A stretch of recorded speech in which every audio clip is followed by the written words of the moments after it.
So in our last lesson, we created this beautiful responsive header, but if we click these buttons, nothing happens. That's because we haven't added any logic to it. The way we do that in Bubble is with workflows. Bubble waits for something to happen, like a page to be loaded, and then it triggers an action, like showing this pop-up.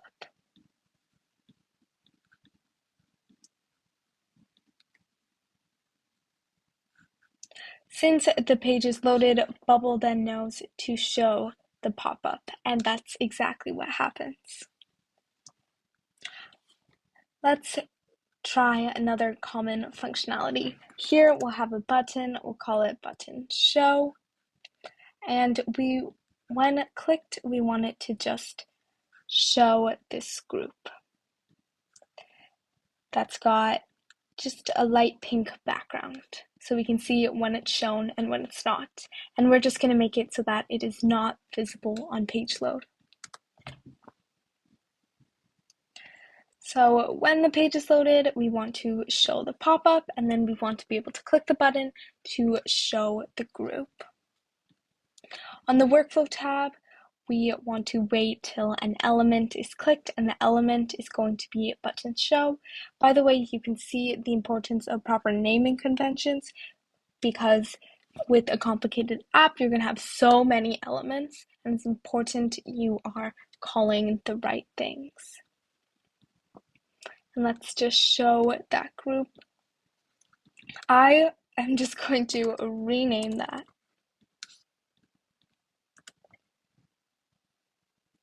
So we know the drill, page loaded, pop-up shown, but now when we click the button, it then knows to show the group, and that's exactly what happens.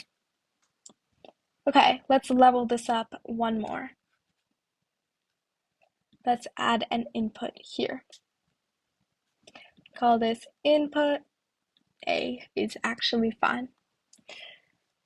Now we want to say when an input's value is changed, and since there is only one input, Bubble knows that it is automatically going to map to input A. We want to just show an error alert. Input's value changed. Okay, let's try this out. Page loaded, group shown,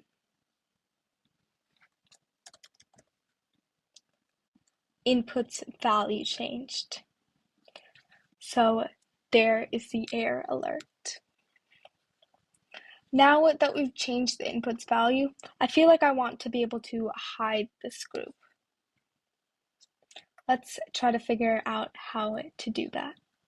I'm just going to move this whole thing down so we can add in another button. We can call this one button hide. We can also add a workflow directly from here, and Bubble will already make it so that when an element is clicked, and the element is going to be button hide. So Bubble makes it really easy. When that is clicked, we just want to hide our group.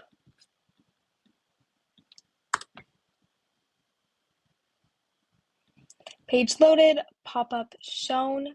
We can click show, and we see the group, and then we can click hide, and it then hides the group.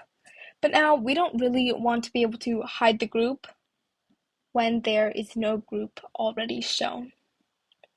And we honestly don't really need two buttons because we're only using one at any given time. So how can we make this one button do both of those things? Well, we can use only when conditions. When button show / hide is clicked, but only when group / hide isn't visible do we want to show the group. When the button is clicked and the group is visible, we then want to hide that group. Let's try this out. Page loaded, pop-up shown, button clicked, and it checks if this condition is true. If the group is visible, and that returns a no, so then it checks the next condition. If the group isn't visible, and that returns a yes, so then it knows that it needs to show this group. If I click it again, it sees that the group is visible, so then it hides it. One last thing, we want this button to be able to reflect whether it's working to show it or whether it's working to hide it. We touched upon this in the last video. We are going to use conditionals. Bubble is going to be constantly checking if the group is visible. And if it is, this text is going to read hide. Let's see if this works. Page loaded, pop-up shown, we can click show, and we can see that it reads hide. And it's all working exactly how we want. What if we wanted to save this input's value somewhere?